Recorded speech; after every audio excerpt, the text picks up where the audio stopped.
C'est reparti pour parler de sujets qui nous passionnent, de recevoir des entrepreneurs et de surtout vous présenter les dernières innovations de la tech. Bonsoir et bienvenue dans un nouvel épisode de Hightech 221. Aujourd'hui, on part à la découverte de Le Tahir. C'est un marque made in Sénégal qui confectionne des bonnets hyper stylés, de quoi apporter un peu de peps à vos styles vestimentaires.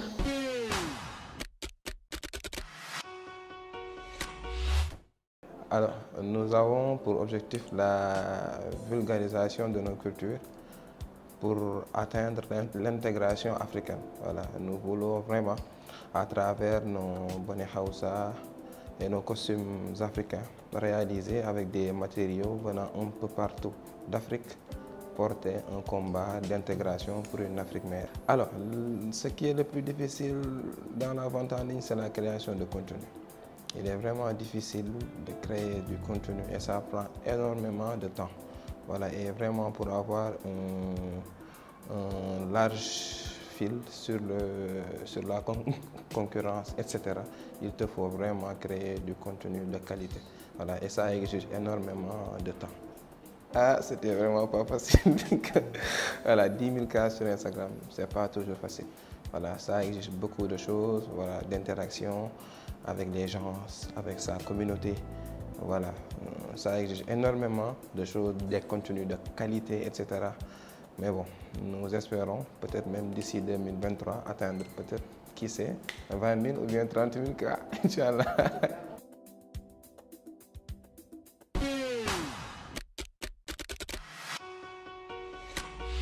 Des bonnets au Moussor, la transition est parfaite.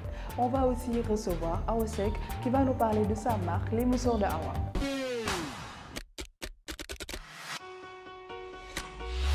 Donc, les Moussors de Awa, la marque.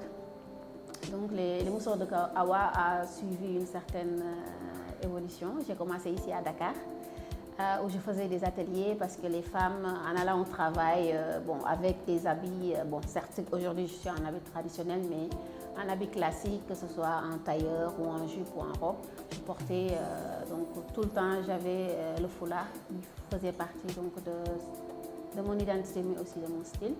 Et les femmes me demandaient voilà, de leur faire des moussoirs. Donc c'était dans les toilettes de l'entreprise, le vendredi, toutes les femmes.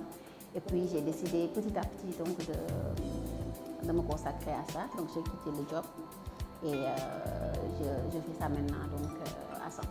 Ben voilà, moi en fait je suis un peu produit du digital. Hein. Donc j'ai commencé par des tutos. Parce que je peux de manière automatique faire un modèle, mais je peux ne pas, par exemple, me souvenir donc, du modèle. Donc j'ai créé ma page et chaque dimanche je faisais un tuto et j'ai vu que ça marchait donc, réellement. Et ça me permettait aussi moi personnellement de me mémoriser tout le processus et de pouvoir reproduire. Donc le digital, c'était un moyen de commencer vite, surtout pour les femmes entrepreneurs. De commencer vite, montrer. On n'a plus besoin de faire par exemple des tests parce qu'avant tu crées ton produit, donc tu invites les gens, ils testent les produits, mais maintenant avec un produit comme le mien, le Moussor, ben, ça a été tout de suite YouTube, Facebook, Instagram, beaucoup parce que c'est plus facile parce qu'il n'y a que l'image. Et aussi j'ai un blog parce que pour moi, ça c'est important de le dire. Ce n'était pas seulement de faire le Moussor, mais c'était de donner le sens qui était derrière pour nous, femmes sénégalaises, et aussi aux jeunes de se réapproprier le Moussor, de décomplexer, et le digital, donc le numérique, était le meilleur outil pour faire passer le message. Parce que chaque semaine, une fois par mois, je faisais donc un article sur mon blog sur les significations, donc l'utilité. Et puis, voilà, donc, voilà, donc en 2018, j'ai décidé de retourner donc, en Belgique pour des raisons familiales. Et le fait d'être sur le digital, voilà, m'a permis d'avoir une continuité. Parce que il n'y avait pas de boutique physique, donc c'était une continuité. Et déjà à la base, depuis le Sénégal en 2016, j'avais commencé à confectionner les mousseaux parce que l'idée c'était pas seulement de d'attacher. Je fais moi-même, je couds, donc je me suis mise à la couture, je me suis reformée j'ai suivi des cours de stylisme, je couds les foulards et donc je les fais tout prêt et je les vends un peu partout donc dans le monde via mon site, ma boutique en ligne et tout. Et ça a été facile quand j'ai déménagé en Belgique et je suis passée du digital au physique et j'allie les deux donc parce que j'ai une boutique physique et aussi je voyage pour faire les ateliers parce que maintenant moi je fais de grands festivals et de grands événements aussi. Là actuellement il y a la biennale de la photographie en Allemagne parce qu'il y a ce côté artistique là et le CV pour moi ou tout créateur, le CV c'est maintenant tu donnes ta page Instagram, ta page Facebook et si tu as un site parce que tout le monde n'a pas de site parce que tu donnes le site, ils sélectionnent par ça. En 2019 j'ai fait Afropunk et c'était ça. Donc Instagram, Facebook et ils regardent ou bien tu vas sur Pinterest. Ça c'est le CV de ceux qui sont dans les industries culturelles.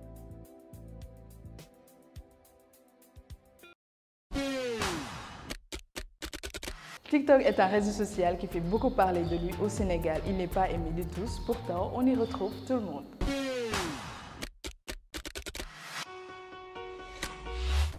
Est-ce que vous êtes sur TikTok? Bien sûr. Oui, je suis.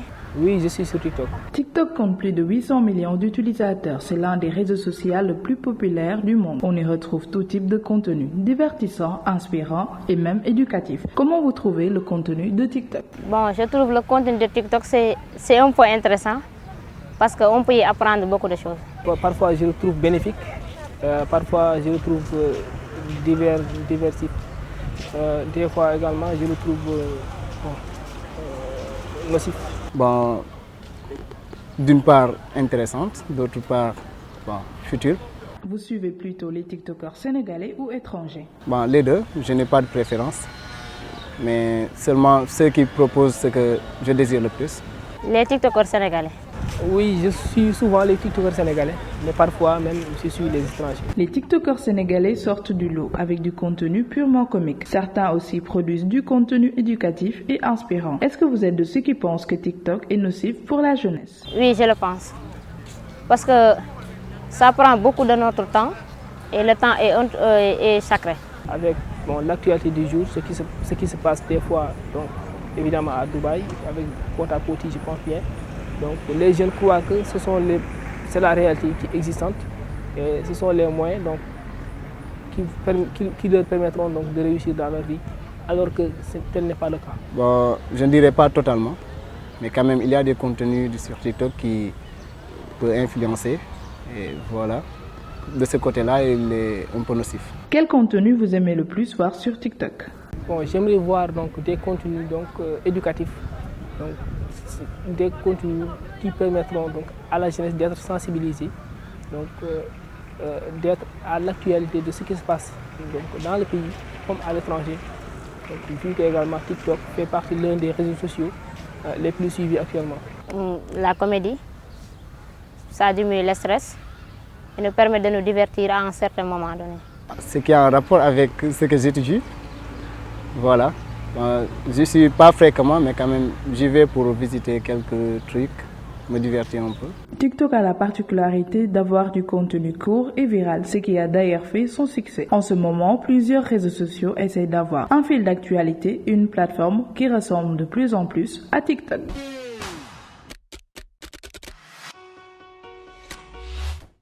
bul xaar jouel ngir nekk benn winner ak Megawin mën ngeen a gagné 100 000 francs bés bu ne 1 million de francs ay bés yu ne ñeenti Toyota Starlet oto bu tooy xep bés tàq ak benn kër Kalia bu yanj yónneel gaaw win si 22 7 22 yoon bu gën a baax ngir am ndam mooy jouer si Megawin. Orange.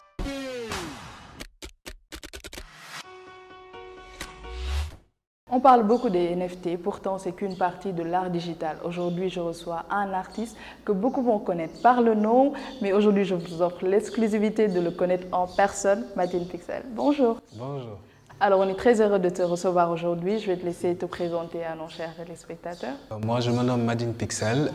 Je suis illustrateur, réalisateur et artiste peintre. Donc, voilà.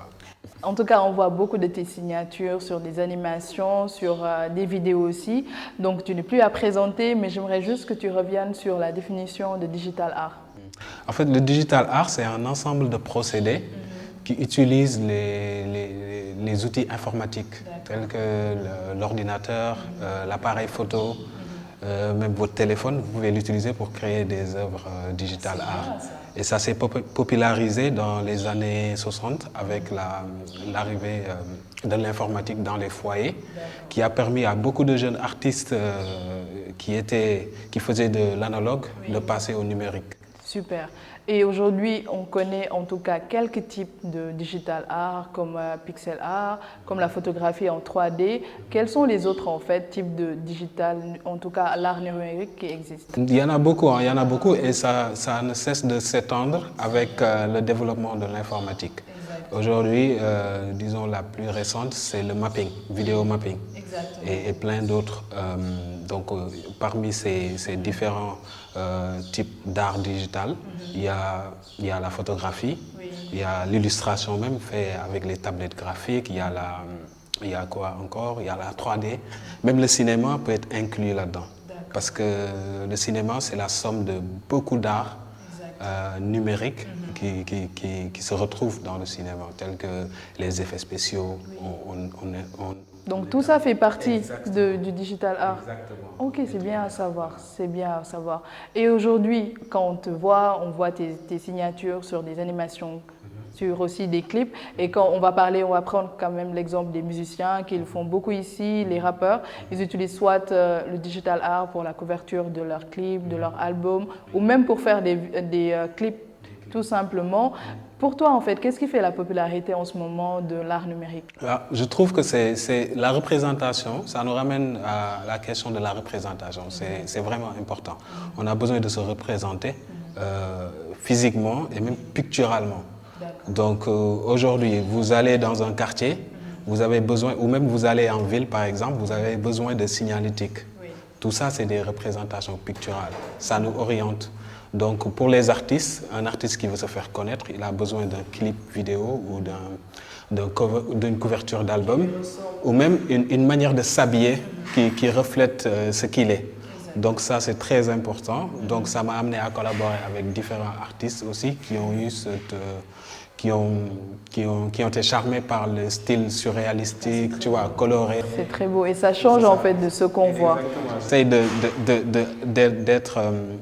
mélanger beaucoup de disciplines et au fond de tout ça, être à la quête d'une identité sénégalaise, disons qu'on retrouve de moins en moins, mais qui est très présente dans les anciennes productions telles que le cinéma sénégalais, Ousmane Sembène, Djibril Diop et plein d'autres. Et quelque chose d'autre qui est populaire en ce moment, c'est les NFT, les fameux NFT. On les voit, qui sont chers. Et c'est quoi un NFT? Parce qu'on en entend beaucoup parler, on en voit aussi, mais on ne comprend pas beaucoup. NFT veut dire Non-Fungible Token en anglais. C'est, disons, des fonds non fungibles. C'est-à-dire tout le procédé de vente, de droits d'auteur, tout ça, ça se passe dans l'espace numérique. Donc tout ce qu'il génère comme richesse reste aussi dans la sphère numérique. C'est-à-dire c'est pas fongible, c'est pas quelque chose qui va être convertible en quelque chose d'analogique. Tu vois? Ça reste virtuel. Exactement, ça reste virtuel. Et donc même vos photos, ce que vous partagez, vos émissions sur Internet et tout peuvent être déposées en NFT. Exactement. Voilà. Et là, on est en plein biennale. On est dans un moment où vous, les artistes, vous aimez, on dit que c'est votre tabaski et votre korité. Et tu prépares aussi une exposition à côté. Est-ce que tu peux nous en dire plus? Bon, moi, personnellement, en tant que Madine Pixel, je fais pas une exposition, mais j'ai collaboré avec Niofar, la marque Niofar, marque de chaussures. Donc, on a collaboré sur une collection qui s'appelle Potolo, tu vois, qui évoque la connaissance astrologique des Dogons. On a travaillé sur les motifs qu'on retrouve sur les habits, sur les chaussures. Mais qu'est-ce qui est déjà passé ici, c'est bien, on le salue. Donc, on a aussi programmé un événement très interactif avec la collaboration de l'Aptitude Turbi, de Lai Nying, qui fait des jeux interactifs et autres. Donc, on a aussi produit un court-métrage, film d'animation que vous pouvez visualiser dans un dôme. Il y a aussi des casques virtuels. Vous êtes invité ou pas? Voilà. Donc, on doit venir. Vous êtes déjà invité. En tout cas, on viendra. Merci d'être passé. Un dernier mot à nos chers téléspectateurs. Restez créatifs. Quant à nous, on passe à Tech Tips.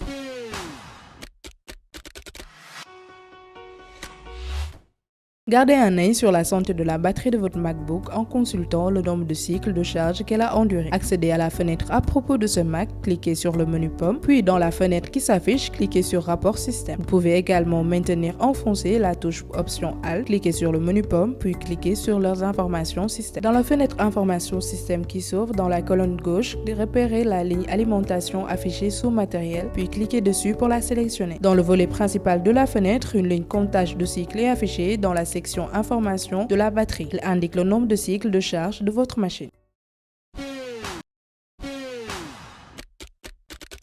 Mon coup de cœur de la semaine, c'est des écouteurs qui sont intégrés dans une montre. Elle est juste exceptionnelle si vous perdez vos AirPods ou tout simplement vous oubliez vos boîtiers le plus souvent, c'est ce qu'il vous faut.